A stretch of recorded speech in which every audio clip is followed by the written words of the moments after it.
سب سے پہلے تمام دوستوں کو السلام علیکم۔ باری برکم شرجیل خان کو فٹ کرنے کا ٹیکہ یونس خان نے اٹھا لیا۔ دلچسپ ویڈیو بھی سامنے آ گئی جبکہ شرجیل خان کے ساتھ حیران کن اور بڑا واقعہ ہوا۔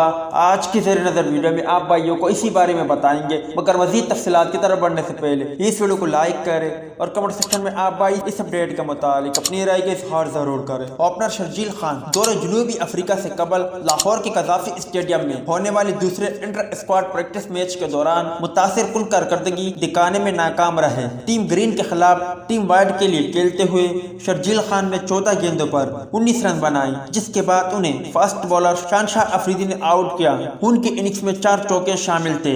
شرجیل خان نے ٹیم گرین کے 50 اوور میں 357 رنز کے ہدف کے تعاقب میں عبداللہ شفیق کے ساتھ اننگز کا آغاز کیا، جبکہ دوسری جانب شرجیل خان کو ایکسرسائز کرواتے ہوئے یونس خان کی ایک ویڈیو سامنے آئی ہے، جس میں یونس خان کو شرجیل خان کے کندھوں پر سوار دیکھا جا سکتا ہے۔ میڈیا رپورٹس کے مطابق شرجیل خان نے یونس خان کو اپنی کمر پر اٹھا کر گراؤنڈ کے 5 چکر لگائے۔ یونس خان نے کندھوں پر سوار ہونے سے قبل باری برکم شرجیل خان کو بھی اپنے کندھوں پر اٹھایا تھا، جبکہ شرجیل خان پیر کے روز پہلے انٹر اسکواڈ پریکٹس میچ میں شامل نہیں ہوئے تھے، جن سے شائقین کرکٹ کو بہت امید تھی کہ دوسرے میچ میں وہ عمدہ کارکردگی دکھائیں گے، مگر افسوس شرجیل خان کوئی خاطر خواہ کارکردگی کا مظاہرہ نہ کر سکے اور یوں شرجیل خان قومی اسکواڈ میں شامل ہے، مگر پلینگ 11 کے لیے انہیں بہت محنت کرنی ہوگی اور بہت محنت کرنی پڑ رہی ہے۔ امید ہے دوستوں کہ آج کی مختصر ویڈیو بھی آپ بھائیوں کو پسند آئی ہوگی۔ ملتے ہیں کسی نیکسٹ ویڈیو میں، تب تک کے لیے اجازت دیجیے۔ اللہ حافظ۔